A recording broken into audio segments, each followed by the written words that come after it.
Oke, ini teman-teman silakan DM teman-teman yang lain ya, bisa di DM secara akun linknya yang live ini. Kita akan membahas dari 2 Timotius pasal 3 ayat 10 sampai 17. Ini sepanjang Juli kita masih mengangkat tema seputar pemuritan. Ya, teman-teman semua silakan siapkan Alkitabnya, baik kertas atau digital. Silakan mulai membaca, masih ada waktu ketika kita masih menunggu guest-guest kita untuk muncul.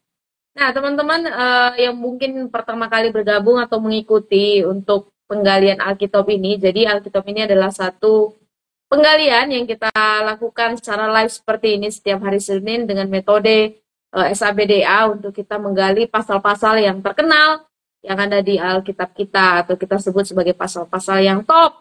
Dan yang malam hari ini kita gali dari 2 Timotius 3, ini satu pasal atau satu perikop juga yang sangat top, yang teman-teman pasti familiar semua ayatnya.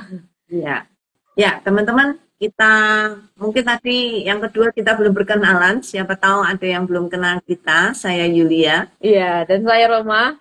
Kita yang akan jadi host dalam acara Alkitab ini. Dan malam hari ini ada Nathan. Halo Nathan, apakah bisa perkenalan ke kita semua juga? Halo, perkenalkan namaku Stephen Jonathan. Aku bisa dipanggil Nathan. Aku saat ini adalah seorang magang yang sedang bermagang di Sabda gitu. Aku awal asalnya dari CIT. Oke, apa itu CIT? Calvin Institute of Technology. Iya, thank you banyak Nathan sudah bergabung dengan kita. Oke, ini sudah ada Kesia. Ya, silakan Kesia. Halo semuanya, nama Kesia, aku dari Bandung. Sekarang aku lagi di Bogor, lagi magang dan pelayanan di Gereja SPBF Bogor.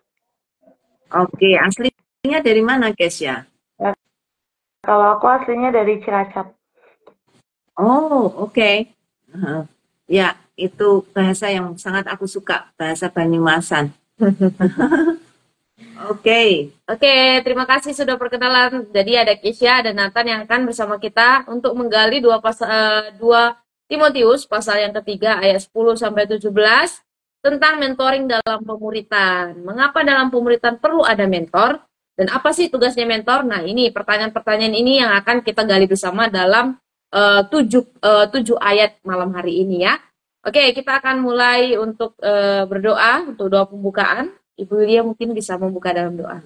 Mari kita berdoa bersama-sama. Bapa yang di surga, kami bersyukur untuk malam hari ini karena kami boleh bersama-sama akan PA bareng secara online. Kami bersyukur ada 2 guest yang akan bersama dengan kami menggali bersama-sama. Bersyukur juga untuk teman-teman di rumah yang akan bergabung di dalam PA bareng ini. Kiranya melalui penggalian kami bersama dari 2 Timotius pasal 3 ini kami boleh mendapatkan berkat sehingga kami boleh semakin diperkaya dan kehidupan rohani kami boleh semakin dituntun oleh Tuhan. Terima kasih Bapak, kami berdoa untuk sinyal, untuk jaringan, kiranya kami semuanya bisa melakukan PA bareng ini dengan lancar tanpa gangguan apapun. Terima kasih Tuhan, dalam nama Tuhan Yesus, bersama kami yang hidup kami berdoa. Amin. Amin. Oke, kita siap ya untuk menggali. Nah, kita sebelum menggali 7 ayat yang akan kita bahas bersama, kita akan overview sebentar tentang bagaimana latar belakang hubungan Paulus dan Timotius. Jadi, kalau kita melihat kisah Paulus, kisah Timotius ini adalah satu pasangan yang sangat harmonis sekali karena Paulus adalah mentor yang sangat baik bagi Timotius gitu ya, dan ketika Paulus melayani dalam perjalanan misinya, dia ketemu dengan Timotius. Nanti teman-teman bisa baca Kisah Para Rasul 16, dan ketika dia bertemu dengan Timotius, dia mengangkat Timotius sebagai anak rohaninya, dan bukan hanya mengangkat saja, tetapi Timotius juga akhirnya turut dalam perjalanan Paulus dalam misinya bersama teman-teman yang lain. Jadi Timotius juga turut merasakan apa yang Paulus alami gitu ya, terjun langsung di dalam lapangan pelayanan. Ya, Timotius dan Paulus ini satu tim pelayanan. Mereka berdua sangat berbeda, baik dalam usia atau juga dalam kerohanian. Bagaimanapun Paulus jauh lebih dewasa dibandingkan Timotius. dan Timotius mengenal Paulus, dan mungkin kemungkinan besar Timotius memiliki kerinduan melayani dan melakukan perjalanan misi karena Paulus. Dan Timotius bukan orang Kristen baru, karena sejak kecil dia sudah mengenal kitab suci, seperti yang nanti kita akan baca bersama. Dan Paulus membimbing Timotius, bukan hanya untuk kerohanian dia, tetapi juga cara hidup kepemimpinan dia, karena dia diarahkan oleh Paulus untuk bisa menjadi pemimpin bagi gereja yang akan dipercayakan Paulus kepada Timotius. Iya, makanya nggak kebetulan Paulus menulis dua surat kepada Timotius ya. Jadi ada surat 1 Timotius dan 2 Timotius. Dan ini ditempatkan sebagai surat pastoral gitu ya, atau surat penggembalaan, di mana Paulus mau ya memberikan panduan-panduan sebagai pelayan Tuhan, sebagai pemimpin gereja yang akan mengatur bagaimana gereja menghadapi ajarannya, menjalani kehidupannya, dan gereja yang murni di hadapan Tuhan. Makanya Paulus menulis 2 kali suratnya kepada Timotius. Dan kita akan belajar sedikit tentang latar belakang 2 Timotius pasal 3, karena ini adalah pasal yang cukup istimewa, dan teman-teman saya kira sering mendengar terutama perikop yang kedua dari pasal yang ketiga ini. Ya, salah satu latar belakang yang sangat jelas di dalam surat Timotius adalah adanya banyak ajaran sesat yang masuk ke dalam gereja, dan Paulus secara sabar sekali membimbing Timotius untuk terus berteguh di dalam pengajaran yang benar supaya tidak terseret dengan pengajaran yang salah, dan sekaligus Timotius juga diminta untuk bisa membimbing jemaat sehingga mereka bisa keluar dari pengajaran yang sesat yang mengganggu pelayanan di dalam gereja.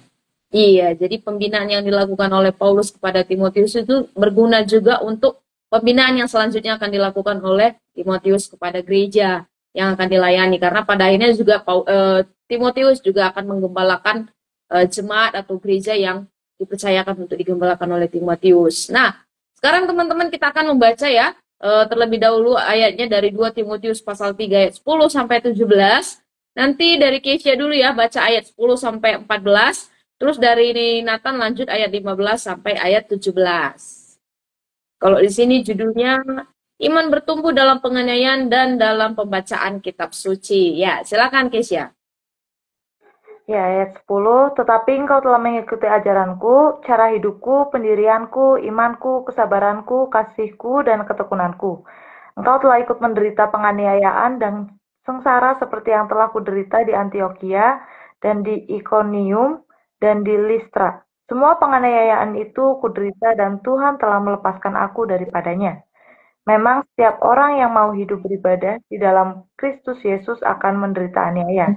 Sedangkan orang yang jahat dan penipu akan bertambah jahat, mereka menyesatkan dan disesatkan. Tetapi hendaklah engkau tetap berpegang pada kebenaran yang telah engkau terima dan engkau yakini, dengan selalu mengingat orang yang telah mengajarkannya kepadamu. Thank you, Keisha. Ya, Nathan?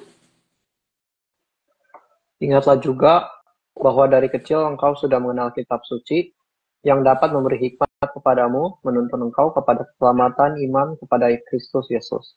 Segala tulisan yang diilhamkan Allah memang bermanfaat untuk mengajar, untuk menyatakan kesalahan, untuk memperbaiki kelakuan, dan untuk mendidik orang dalam kebenaran. Dengan demikian, tiap-tiap manusia kepunyaan Allah diperlengkapi untuk setiap perbuatan baik. Amin. Oke, teman-teman di rumah pastikan juga sudah membaca 7 ayatnya, dan kita akan menggali bersama-sama dengan langkah yang pertama dulu ya, yaitu langkah simak dengan pembacaan secara teliti dari setiap teks. Nah, Nathan dulu nih, sebutkan 7 hal yang Timotius telah pelajari dari hidup Paulus kalau dilihat dari ayat 10. Silakan. Oke, kalau dari ayat 10, kita bisa lihat bahwa Timotius itu belajar mengenai ajaran, cara hidup, pendirian, iman, kesabaran, kasih, dan ketekunan dari Paulus. Dan di sini Paulus ingin mengingatkan Timotius untuk memegang erat-erat teladan yang diberikan oleh Paulus kepada dia. Ya, oke. Ini 7 hal yang sangat luar biasa ya. Jadi bukan hanya ajarannya, tetapi juga karakternya, dan juga cara hidupnya. Wow, luar biasa. Oke. Lengkap semua ya. Jadi Timotius bukan hanya belajar ajaran atau doktrin-doktrin saja, juga karakter atau aspek kehidupan secara keseluruhan itu juga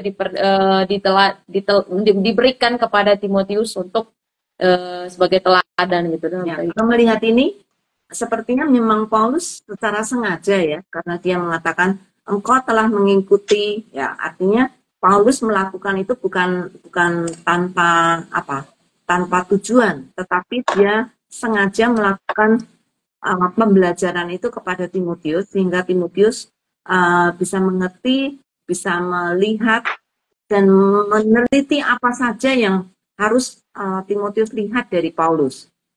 Oke, nah dari 7 hal ini coba kita lihat ada ternyata yang tantangan lain yang dihadapi ya. Apa yang Paulus alami saat pelayanan di Antioquia, Iconium, dan Listra kalau dari ayat yang ke-11 ini. Silakan Kesya. Kalau dari ayat 11 ya sudah jelas gitu tertera. Mereka ikut menderita penganiayaan dan sengsara. Tapi nggak cuma penganiayaan dan sengsara, tapi mereka juga mendapat kelepasan dari Tuhan gitu. Jadi bukan cuma penganiayaan, bukan cuma penderitaan, mereka juga mendapat pertolongan dari Tuhan. Mereka menerima kelepasan dari Tuhan gitu. Ya, itu satu pengalaman yang saya kira nggak sulit dilupakan ya. Karena penderitaan bukan hanya penderitaan, tapi juga bagaimana Tuhan melepaskan mereka dari segala tantangan yang mereka hadapi. Sehingga ini memperkaya kehidupan rohani mereka. Iya, kalau dilihat juga di kisah para rasul, sebenarnya penderitaan atau penganiayaan yang mereka alami bukan cuma fisik gitu ya, tapi mereka juga dituduh oleh orang-orang, ditentang oleh orang-orang, bahkan beberapa kali istilahnya direncanakan untuk dibunuh gitu ya, karena melihat pelayanan mereka ini satu hambatan bagi agama-agama lain bisa berkembang gitu. Jadi ada banyak penderitaan fisik, mental dan lain sebagainya yang dialami oleh Paulus dan rekan-rekan. Nah, kalau kita lihat lagi di ayat 12 nih, menurut Paulus apa yang akan dialami oleh orang-orang yang mau hidup beribadah di dalam Kristus? Ini kelanjutannya. Dari Nathan nih, silakan. Oke. Nah, kalau misalnya kita baca tadi di ayat 12, di sini mungkin Paulus menekankan bahwa penganiayaan itu tidak terpisahkan dari kehidupan orang percaya gitu. Dan kalau menurut saya, penganiayaan ini nggak selalu harus kayak cemooh karena kita percaya kepada Yesus gitu. Namun bisa juga kayak memikul salib gitu, tanda kita memikul salib. Karena kalau misalnya kita memikul salib itu kita kan perlu menyangkal diri dan mungkin melepaskan hal duniawi yang kita cintai, yang mungkin cukup berat untuk dilepaskan sih. Ya, kalau boleh aku tanya sedikit ke Nathan nih, apa artinya hidup beribadah dalam Kristus Yesus? Kira-kira apa nih? Mungkin kita hidup dengan menjalankan apa yang telah diajarkan, yang kita percayai dari Yesus Kristus gitu. Jadi iman tanpa perbuatan kan kosong gitu. Jadi kita harus melakukan apa yang kita percaya gitu menurut aku. Iya, ini benar-benar hidup yang bukan sekedar hidup, ya, tetapi hidup yang memberikan persembahan kepada Tuhan, memberikan apa yang kita punya, memberikan talenta yang kita punya dalam nama Kristus. Artinya dia tidak melakukannya untuk diri sendiri, tetapi memberikan itu bagi kemuliaan nama Tuhan ya. Iya, jadi ibadah di sini bukan hanya ngomongin hari Minggu, ibadah ke gereja gitu ya. Tapi kalau di Roma 12 dikatakan, persembahkanlah tubuhmu jadi persembahan yang berkenan, yang hidup dan berlimpah di hadapan Tuhan gitu. Jadi seluruh pengabdian kita itu dipersembahkan kepada Tuhan, meskipun tadi akhirnya yang dialami adalah aniaya gitu ya, karena mempersembahkan hidupnya sepenuhnya kepada Tuhan. Oke, nah seterusnya, teman-teman di rumah juga, yuk ikut menggali bareng ya. Silakan juga bisa menambahkan di kolom komentar jika ada beberapa tambahan yang perlu ditambahkan sehubungan dengan pertanyaannya. Bagaimana nih dengan orang yang jahat? Apa yang akan mereka alami dan apa yang mereka akan lakukan dari ayat 13 ini? Silakan, Case. Kalau yang orang jahat ya, yang jahat akan semakin jahat, penipu juga akan semakin jahat, dan orang-orang yang menyesatkan akan semakin menyesatkan banyak orang, dan selain itu, selain mereka menyesatkan, ya mereka akan disesatkan. Jadi ya kehidupan orang-orang jahat cuma berputar di situ-situ aja. Yang jahat makin jahat, yang suka menyesatkan ya akan disesatkan gitu. Ya, ini seperti kehidupan yang sudah sudah digariskan gitu ya. Karena kalau orang yang jahat ya pasti akan mengalami hidup yang tidak berkenan kepada Tuhan, dan mereka bisa menyesatkan bukan hanya diri sendiri tetapi juga orang lain. Iya, jadi ini sebenarnya satu juga warning ya, atau satu peringatan yang sengaja memang Paulus kasih tahu kepada Timotius. Walaupun tadi di atas gitu ya, sudah beribadah kepada Tuhan, tapi ini juga satu warning supaya kehidupan kita terus itu ya, punya kehidupan yang berakar kuat di dalam Kristus. Karena orang jahat juga akan menyesatkan orang-orang yang tadinya mungkin juga baik. Kalau kita nggak punya fondasi ya hati-hati. Ya, ini teman-teman di rumah silakan memberikan komentar, boleh juga pertanyaan, jangan cuma menyimak ya. Oke, kita lanjut dulu ya. Masih banyak sebenarnya yang bisa kita lihat lagi. Dari ayat berikutnya, ayat 14, apa yang harus Timotius lakukan agar bisa terus berpegang pada kebenaran? Ya, Nathan? Oke. Kalau misalnya kita baca dari ayat 14 ini, kan dia bilang, tetapi hendaklah engkau tetap berpegang kepada kebenaran yang telah engkau terima dan kau yakini, dengan selalu mengingat orang yang telah mengajarkannya. Nah, dari ayat 14 ini, mungkin Paulus ingin mengatakan bahwa kepada Timotius gitu, untuk dia mengikuti teladan yang telah ia sering lihat dari Paulus gitu. Dan maka dari itu Paulus di sini menekankan gitu untuk Timotius itu mengingat ajaran dan apapun yang telah dia lakukan yang pernah dilihat oleh Timotius. Ya, ternyata Timotius bukan hanya bukan hanya Timotius ditolong oleh Paulus untuk menerima pengajaran yang diberikan, tetapi juga meyakini. Saya kira ini kalimat yang sangat bagus ya, yang telah engkau terima dan engkau yakini. Artinya dia bukan cuma sekedar robot gitu ya, menerima pengajaran terus langsung terima saja gitu ya. Tetapi dia harus menggumulkan itu sehingga dia bisa meyakini, dia bisa mempercayai apa yang sudah diberikan oleh Paulus. Jadi memang ya nanti kita akan bicara lebih banyak ya tentang ini. Dan tadi ya, orang yang telah mengajarkannya, berarti Paulus juga menyadari bukan cuma dia di sini yang ambil bagian, tapi ada orang lain juga yang menolong Timotius dalam mendidik dia. Nanti akan kita lihat bersama. Nah, sejak kapan Timotius mengenal kitab suci dan apa manfaatnya bagi dia? Kalau dilihat dari ayat 15. Silakan, Kisya.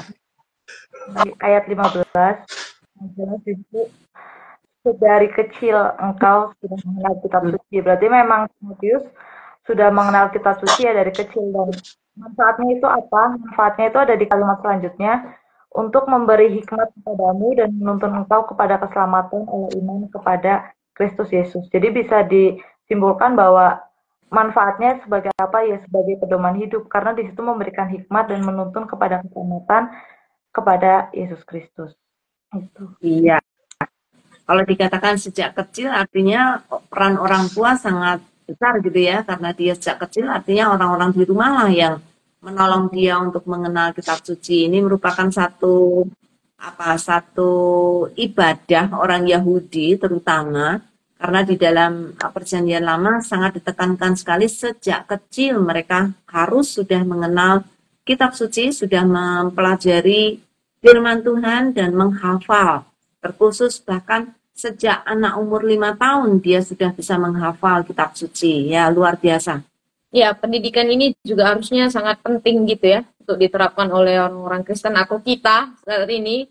Dan kalau kita melihat ya sejak dini sebenarnya itu ya lagi produktifnya banget untuk berpikirnya itu kan bisa cepat gitu. Jadi sejak dini sudah ditanamin firman Tuhan gitu, dan bisa menjadi fondasi yang kuat juga yang sudah diajarkan oleh orang-orang kepada Timotius. Akhirnya dia juga punya ajaran yang kuat dan kokoh secara iman di dalam Tuhan itu.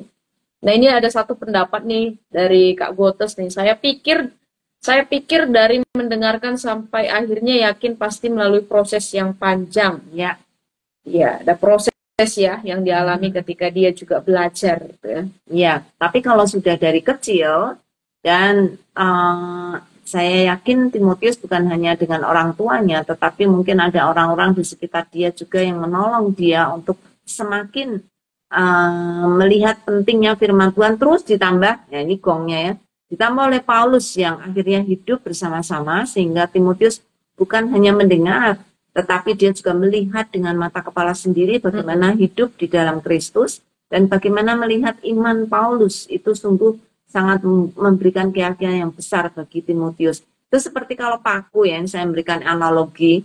Paku kan kalau saudara mau memakukan itu untuk entah kemeja atau untuk membuat kursi atau yang lainnya, ketika kita memukulkan palu di atas paku, itu kan nggak mungkin cuma sekali jadi, kecuali paku yang kecil. Ya. Kalau paku yang kuat dan itu bisa menahan kekuatan dari apa namanya kayu itu untuk bisa menempel, maka pasti akan kayu yang cukup besar dan nggak mungkin cuma satu kali, tapi berkali-kali sehingga betul-betul sampai masuk gitu ya. Sehingga inilah peran dari orang-orang yang ada di sekitar Timotius untuk menolong paku atau keyakinan dia itu betul-betul tertanam di dalam kehidupan dia. Oke. Nah, ada lagi nih kalau dilihat dari 16 nih, ayat 16. Menurut Paulus, apalagi manfaat kitab suci bagi orang percaya dari ayat 16 ini? Nih, Nathan lagi nih. Silakan, Nathan.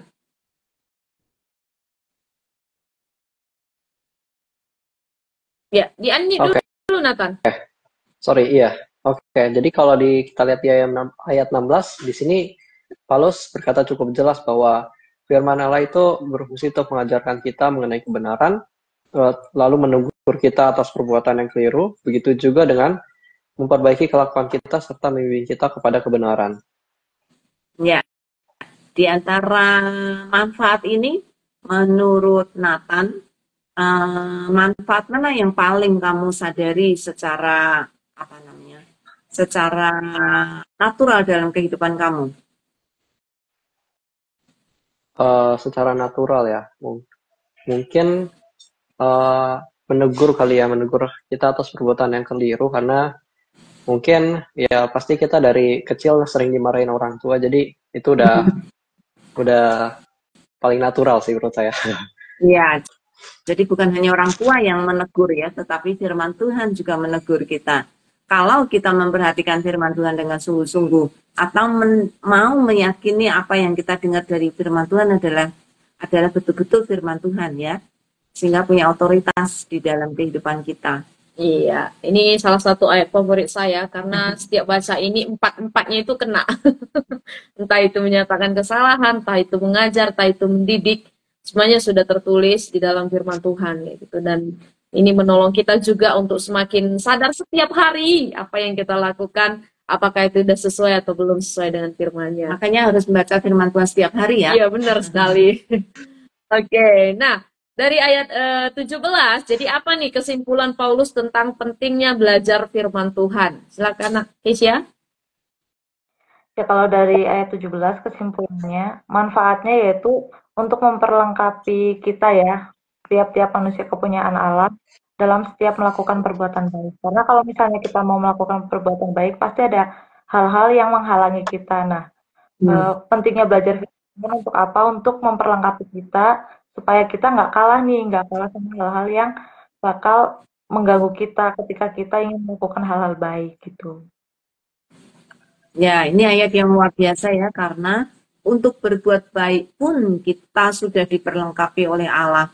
Sehingga kalau kita benar-benar hidup di dalam kasih karunia Tuhan, maka kita akan sangat merasakan betapa luar biasa apa yang sudah Tuhan lakukan dalam hidup kita untuk kita bisa hidup baik atau berbuat baik kepada sesama kita, terutama untuk memuliakan Tuhan.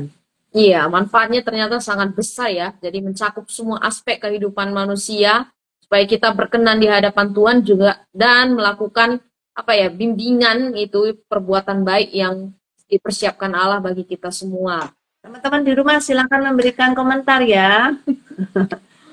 Silakan boleh men-sharingkan apa manfaat yang saudara sudah dapat dari membaca firman Tuhan. Ayo sharingkan. Oke, nah kita sudah melihat nih 7 ayat Tadi masing-masing ayat juga sudah digali oleh Keisha dan Nathan, dan kita semua juga sudah mendapatkan banyak hal. Dan sekarang kita coba analisa lebih dalam lagi ya dari perikop 2 ini, dari 2 Timotius 3.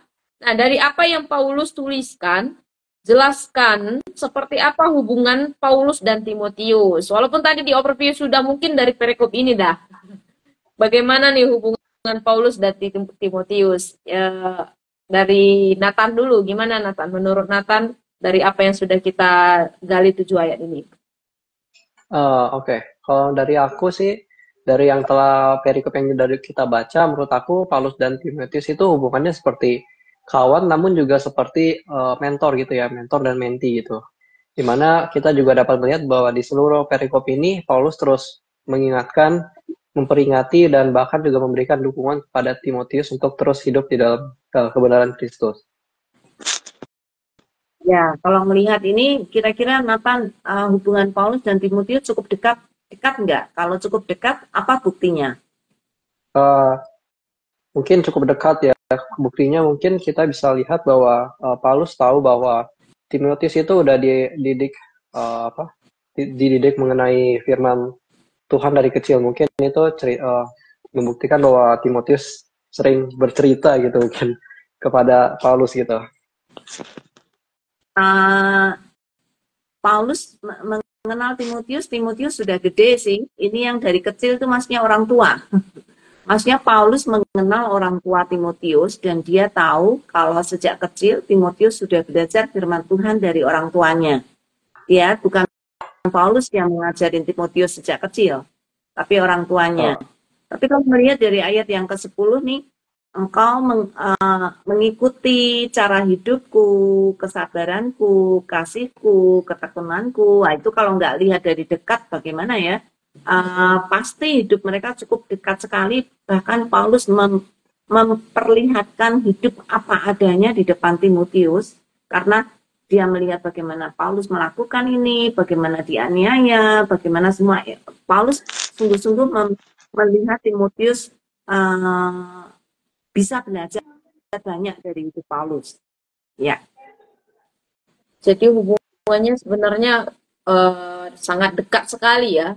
Di satu sisi Paulus dengan berani bilang 7 hal itu tadi untuk diteladani oleh Timotius. Tapi di sisi lain Timotius juga nggak main-main. Dia juga mengikuti semua apa yang dilakukan oleh Paulus. Kadang kan kita masih, ini perlu diikuti, ini enggak, ini perlu diikuti gitu. Tapi Paulus mengikuti semua teladan-teladan yang baik yang dilakukan oleh Paulus sebagai mentor rohaninya. Makanya di beberapa surat-surat Paulus, dia sering sebut Timotius sebagai anaknya yang sah di dalam iman gitu. Karena dari sisi keteladanan, dari sisi pelayanan ada banyak yang sudah dilakukan mereka dalam pelayanan bersama-sama gitu. Ya, Paulus tidak hanya menunjukkan hal-hal baik, termasuk hal-hal yang tidak enak yang harus dialami oleh Timotius. Itu menunjukkan hubungan mereka sungguh sangat dekat. Seperti kalau aku boleh bilang sih seperti orang tua. Ya, orang tua di dalam iman. Ya, karena orang tua melihat semua apa yang dilakukan anak, termasuk anak juga melihat apa yang dilakukan orang tua. Ya. Oke, ini ada tanggapan nih dari Pak Martin.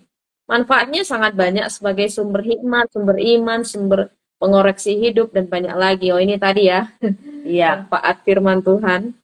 Iya, saya ingat dulu Pak Martin pernah sharing di salah satu pertemuan MLC kalau nggak salah gitu ya, bahwa Pak Martin selalu membaca firman Tuhan dan selalu rajin membaca firman Tuhan untuk mendapatkan berkat dan manfaat dari firman Tuhan. Iya, dan sepemikiran juga nih Pak Martin bilang lagi, Paulus dan Timotius sangat dekat.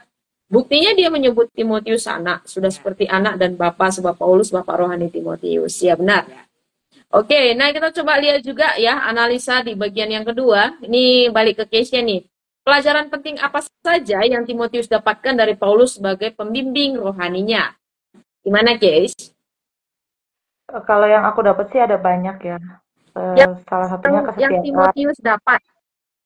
Yang Timotius dapat dari Paulus itu ada kesetiaan, karena si Timotius melihat Paulus setia dalam memberitakan Injil, walaupun tadi disebutkan mengalami penganiayaan, penderitaan, tapi si Paulus tetap memberitakan Injil tuh kan. Terus juga tidak putus asa gitu kan. Kalau kita baca dari ayat-ayat tadi juga menjelaskan bahwa Paulus itu sebenarnya tidak mudah putus asa gitu kan.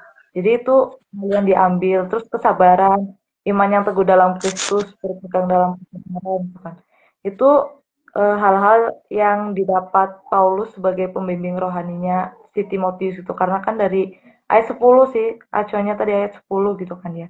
Benar-benar melihat cara hidup, pendirian, iman gitu kan. Berarti kan keseluruhan hal itu benar-benar didapat Timotius dalam diri Paulus gitu. Ya, kalau boleh tanya nih Keisha, beruntung nggak nih orang kayak Timotius gitu memiliki Paulus?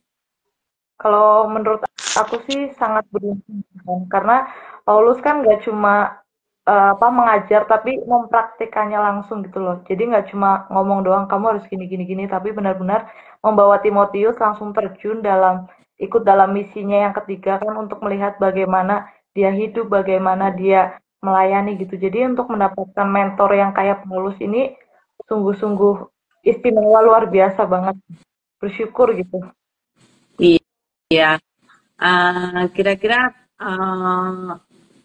Keisha pernah berdoa nggak ke Tuhan untuk punya mentor? Ya, mungkin nggak seperti Paulus ya, karena dia orang hebat gitu ya. Tapi paling tidak merindukan ada mentor yang bisa menjadi panutan atau menjadi teladan hidup gitu, Keisha. Pasti selalu mendoakan. Iya, kita semua ya harus berdoa. Teman-teman di rumah pernah berdoa nggak untuk punya mentor seperti hubungan Timotius dan Paulus?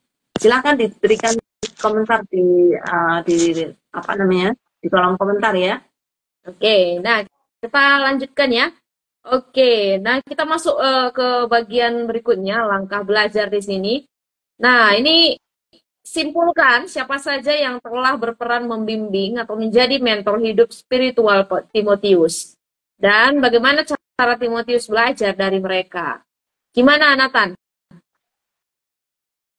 Oke.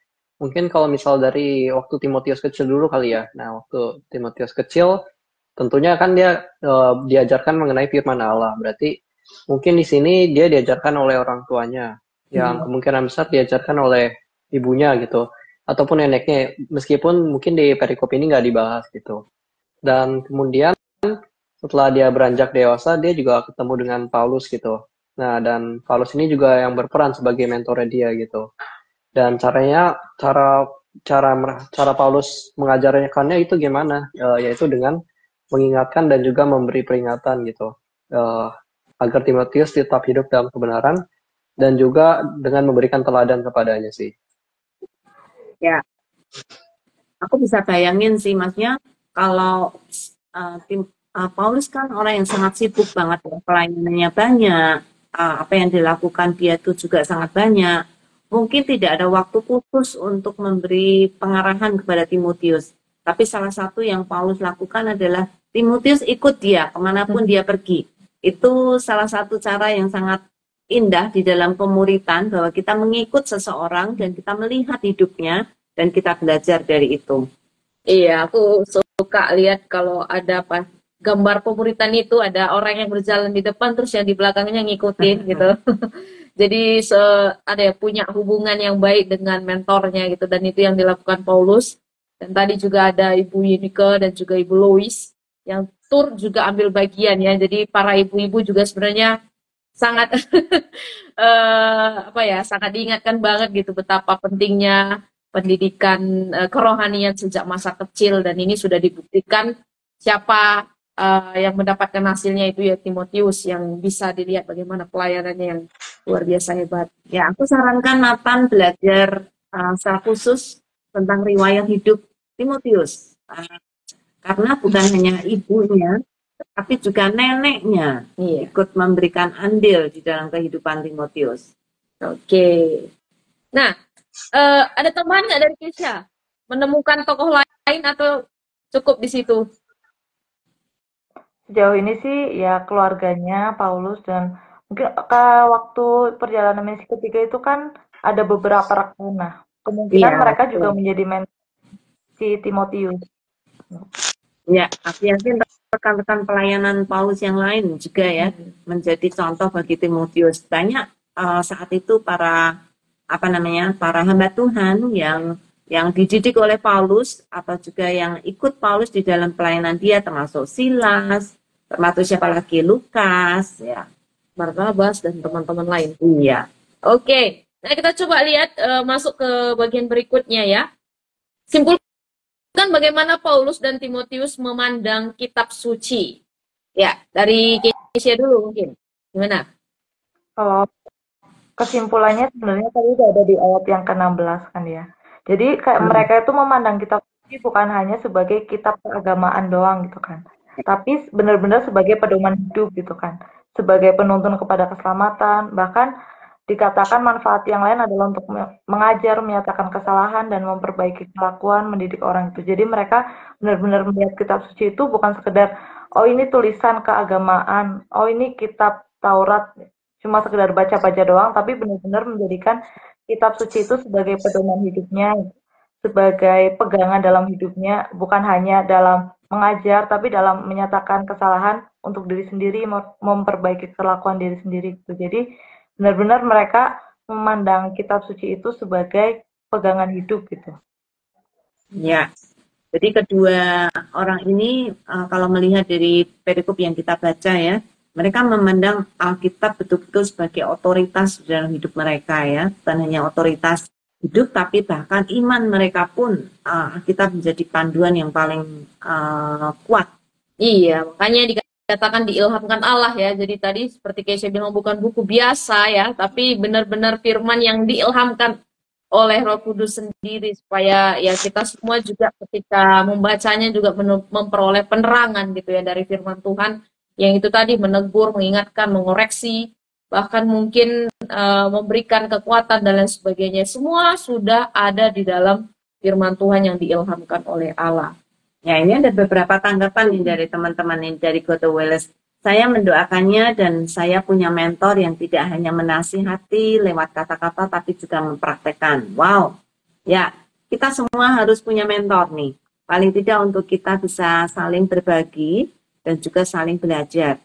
Iya, ada Pak Martin juga nih karena Timotius ikut itu sangat efektif. Sebab secara langsung Timotius melihat bagaimana Paulus mengajar, memberitakan Injil dan cara hidup dan apa yang perlu dilakukan. Ya benar sekali dari Kak Gotus lagi saya ini udah 2 kali nih. Oke. Ya, oke kita akan masuk ke langkah berikutnya ya, langkah diskusi. Teman-teman, nah ini puncaknya hari ini nih. Perlukah seorang mendapat bimbingan dari orang atau mentor yang lebih dewasa secara rohani? Dan menurut teman-teman apa nih manfaatnya? Karena kita ngomongin tentang mentoring dalam pemuridannya. Silakan dari Nathan dulu, nanti lanjut di Kesia. Oke, kalau menurut aku sih perlu untuk adanya mentor gitu ya. Kenapa? Karena kalau misal tadi kita lihat Paulus gitu, nah kita juga butuh mentor gitu ya untuk mengingatkan kita gitu, untuk menegur kita jikalau kita membuat kesalahan gitu. Dan juga kita juga dapat meneladani hidup yang telah dilakukan oleh mentor kita gitu. Ya, ya. Oke. Kira-kira kayak belum titik. Iya, kira-kira Nathan mendapat bimbingan dari mentor itu sesuatu yang kamu rindukan saja atau kamu sudah mengusahakannya? Dapat mungkin sedang berusaha kali ya. Iya.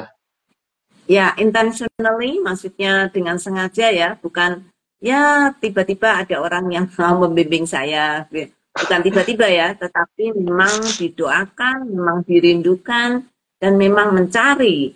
Ya, saya kira itu satu hal yang bagi kita sendiri kadang kurang usaha gitu ya, untuk mencari mentor dan dengan sengaja menginginkan seorang mentor. Oke. Nah, bagaimana dengan Kesia? Kalau dari aku ya perlu sekali gitu kan, karena kita nggak tahu hal apa yang bakal kita alami ke depannya itu. Jadi dukungan dan bimbingan mentor itu sangat diperlukan gitu kan. Gunanya apa kalau misalnya anak remaja nih, kayak kebetulan aku juga seorang mentor gitu kan. Kalau yang aku lihat dari anak-anak aku gitu kan, mereka emang butuh banget bimbingan karena usia-usia remaja itu kan usia-usia yang ingin mencoba segala hal gitu kan. Kalau misalnya mereka nggak dipantau, nggak dibimbing, mereka bisa lepas, bisa liar gitu kan. Jadi perlunya seorang mentor yaitu untuk bisa membimbing, mengarahkan, untuk dia sekedar ngomong hal ini tuh nggak baik loh, hal ini tuh nggak baik loh, gitu. Hal ini yang baik. Jadi usia remaja ya memang usia-usia yang harus diarahkan, harus dibimbing gitu. Karena kalau misalnya enggak dibimbing dan dibiarkan aja ya mereka bakal lepas gitu loh, bakal ya udah suka-suka aku gitu. Karena kan pergaulan sekarang juga cukup membahayakan gitu bagi mereka, apalagi usia-usia remaja Kristen gitu kan. Apalagi yang terjebak dalam percintaan agama, yang beda agama itu juga sangat sulit gitu kan. Kalau yang aku lihat dari diri aku sendiri dan anak-anak didik aku sih kayak gitu. Iya. Menurut Kesya itu sesuatu yang sulit atau sesuatu yang mudah untuk dilakukan? Sulit, sulit sekali apalagi eh, karena kalau misalnya kita jadi mentor ya kita harus bisa memposisikan diri kita seperti anak didik kita gitu kan. Jadi ya butuh adaptasi, butuh pengenalan karena kalau misalnya kita ngomong nggak boleh ya tanpa ada alasan mereka juga pasti akan membangkang. Jadi mentor juga susah gitu karena nggak cuma ngomong doang tapi ya kita harus mencontohkannya gitu. Iya. Wow. Ya, kita doakan supaya Kesya bisa terus bertambah hikmat, supaya ketika membimbing anak-anak yang dibimbingnya ini sungguh boleh menolong mereka ya. Ya, ini udah terjadi diskusi nih di grupnya. Sudah mulai rame ya kelihatan di kolom komentar. Ini dari Pak Lukas, menurut saya perlu punya mentor. Begitu juga kita harus menjadi mentor buat yang baru belajar. Terus ada satu pertanyaan nih teman-teman dari Pak Lukas.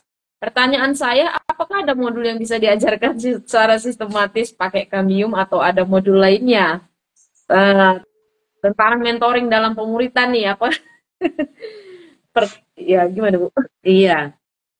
Mungkin Kesya ketika membimbing anak-anak ini punya buku pedoman atau hanya Alkitab saja atau pakai apa nih? Pakai bahan nggak? Pakai sebenarnya ada banyak bahan bahan kayak contohnya tadi kambium, cuma kambium itu biasanya dilakukan untuk yang usia udah rada gede. Kalau misalnya remaja itu biasanya pakai buku pedoman yang memang dari gereja gitu kan dikasih juga, "Oh, ini sebagai mentor pakai ini. Raihlah hidup kalau buat remaja, tapi kalau misalnya buat yang udah rada dewasa biasanya memang pakai kambium. Hmm, iya. Ya, jadi ada banyak bahan, Pak. Bisa tanya ke Google. Iya.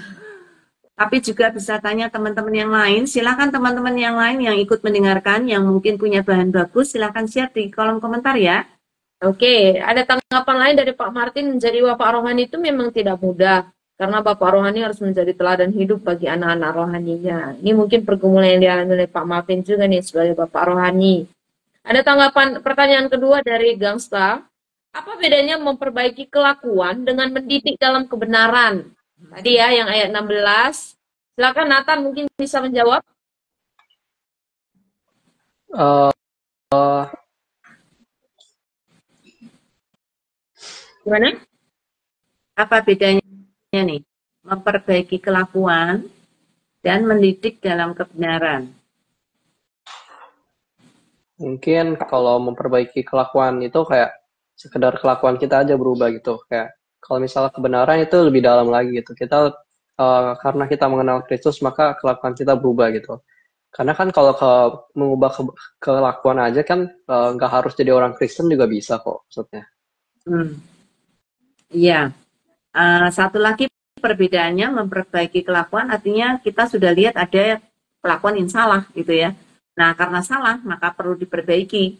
Tetapi kalau mendidik artinya terus memberikan pedoman supaya jangan salah gitu ya. Jadi yang satu sudah salah kita betulin, yang satu belum salah kalau bisa menghindarin. Ya. Oke. Nah, sekarang kita masuk ke bagian terakhir ya teman-teman. Kita sudah belajar banyak tentang bagaimana hidup Paulus dan Timotius dalam pelayanannya dan hal-hal yang mereka bagikan juga kepada kita masa kini dalam pelayanan kita. Nah, bagikan siapakah yang telah berperan dalam pertumbuhan rohani teman-teman? Ya, pertumbuhan atau mentor rohani teman-teman. Apa nasihat teman-teman untuk anak-anak muda yang ingin memiliki mentor rohani? Mungkin dari Nathan dulu deh. Ada 2 pertanyaan nih sebagai aplikasi malam ini. Oke, kalau dari aku sendiri mungkin mentor aku yang pertama pastinya orang tua gitu. Karena kan dari kecil aku lahir dari keluarga Kristen, jadi diajarin baca Alkitab ke gereja setiap hari Minggu gitu ya. Namun kalau misal kita lebih lihat lagi kan ada guru sekolah minggu, pendeta, dan bahkan Bu Yulia dan teman-teman di Sabda gitu yang menjadi mentor saya gitu. Dan menurut saya ini hal yang baik gitu. Dan untuk motivasi apa itu ya namanya? Nasihat buat anak orang lain. Nasihat, betul. Buat orang lain. Kalau nasihat mungkin kalau bisa cari mentor yang tidak hanya motivator aja gitu ya, tapi benar-benar memiliki visi yang sama dengan Anda gitu. Jadi dia benar-benar ingin bersama dengan Anda memperbaiki kelakuan dan juga bahkan menghidupi kebenaran bersama, kebenaran Kristus bersama gitu. Iya. Oke, anak-anak muda atau teman-teman yang di rumah sudah dengar apa yang dikatakan oleh Nathan ya? Iya, kita akan dengar dari Keisha nih komitmennya malam ini. Gimana, Kes? Ya, kalau dari aku ya pasti orang tua pertama gitu kan. Pelayan-pelayan di kerja lain yang mungkin usianya di atas aku, mereka juga mentor aku dan dosen-dosen aku pastinya mereka juga mentor aku. Dan untuk nasihat untuk yang lagi nyari mentor nih, kalau dari aku pribadi, cari seorang mentor yang benar-benar bisa dipercaya, bisa dijadikan teladan yang baik, agar perkembangan rohani semakin lebih baik. Dan carilah mentor yang bukan hanya sekedar, oh dia mentor, tapi bisa dijadikan sebagai sahabat, teman, bahkan seperti Timotius dan Paulus ya, kayak orang tua dan anak gitu. Jadi benar-benar carilah yang bisa mengerti kita gitu kan. Carilah yang bisa diajak untuk berjalan bareng sama kita gitu. Dan untuk mentor-mentor, mungkin di sini ada mentor-mentor yang lagi nonton gitu kan.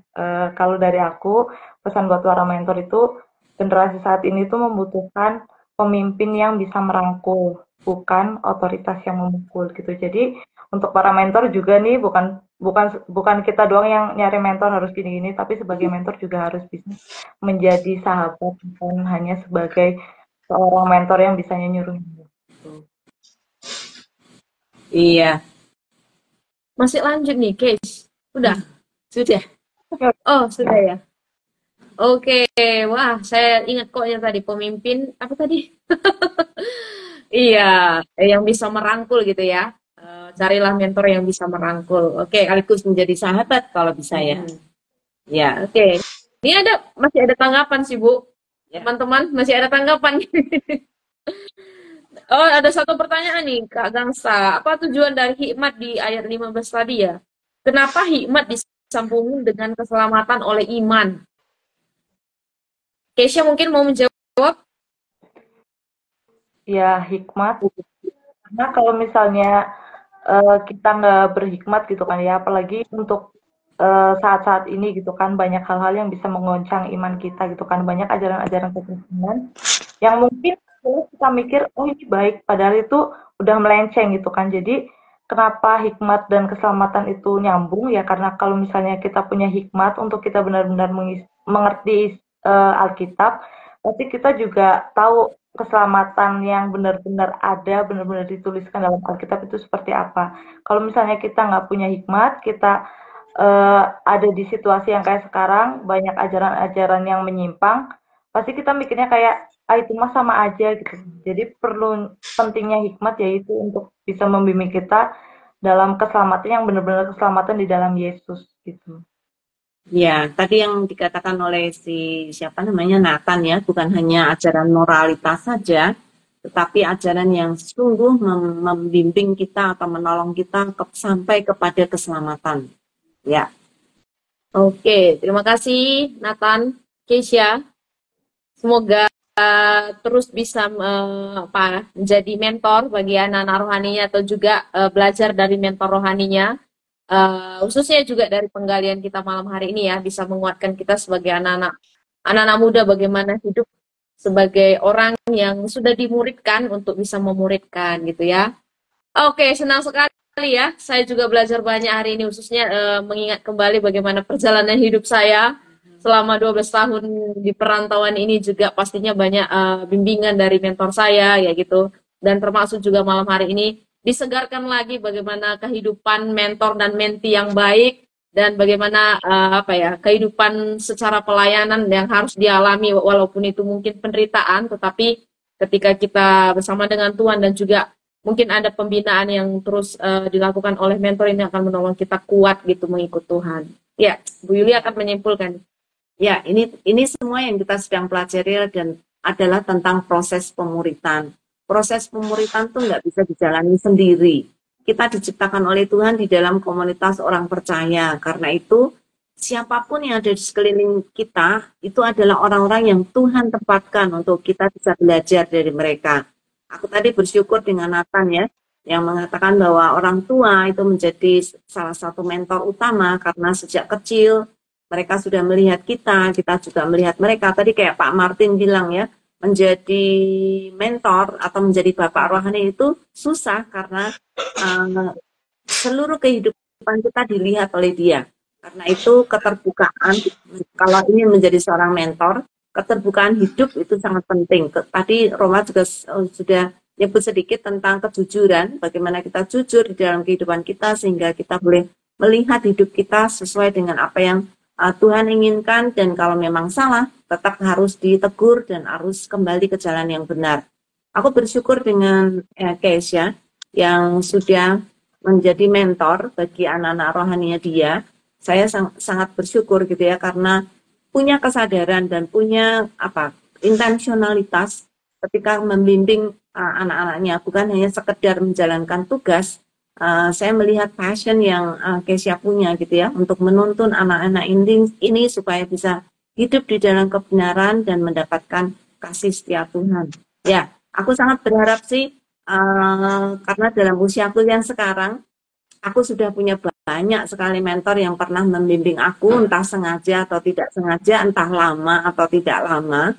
Tetapi orang-orang yang Tuhan tempatkan di dalam kehidupanku itu adalah orang-orang yang Tuhan sengaja berikan supaya aku bisa belajar banyak dari mereka dan juga belajar banyak tentang diri sendiri. Karena aku sering nggak bisa melihat diriku sendiri, tapi orang lain bisa melihat aku dengan lebih baik. Sehingga ketika mereka menegur, itu sesuatu yang aku perlu tahu gitu ya, supaya aku tahu siapakah aku dilihat oleh orang lain, bukan untuk dilihat, tetapi apa yang masih perlu aku perbaiki dari hidupku, supaya aku boleh memuliakan Tuhan lagi.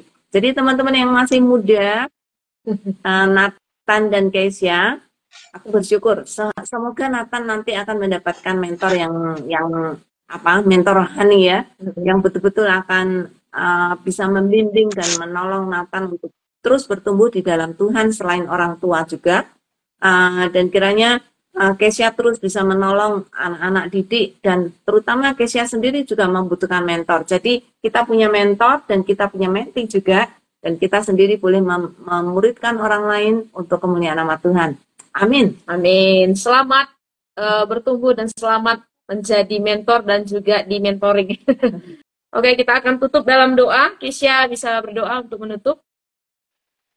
Mari kita berdoa. Bapa dalam surga, terima kasih untuk kasih-Mu, untuk penyertaan-Mu dalam sepanjang kita sharing tentang pemuritan ya Tuhan. Biarlah ya Bapak, apa yang telah kami sharingkan dapat kami terapkan ya Tuhan, dan bila mana ada dari kami yang masih mencari mentor dan membutuhkan mentor untuk bisa membantu menolong dalam kehidupan kami, biarlah Bapak Engkau yang memberikan seorang yang bisa belajar untuk bersama-sama hidup bersama kami sebagai mentor, sebagai sahabat, bisa membimbing kami untuk menjadi lebih baik. Dan untuk kami ya Tuhan yang mungkin saat ini sudah menjadi mentor, berikan kami ya Tuhan kekuatan agar kami bisa membimbing anak-anak kami sehingga mereka juga nantinya bisa memuridkan banyak orang. Terima kasih Bapa dalam surga, kami serahkan kehidupan kami ke dalam tangan-Mu, hanya di dalam nama Tuhan Yesus kami berdoa, haleluya, amin. Amin. Amin. Terima kasih untuk teman-teman tadi yang sudah bergabung, yang sudah memberikan komentar. Ketemu lagi minggu depan ya. Ini komennya Bulani terakhir nih. Oh. Selalu terakhir sekali Bu ini.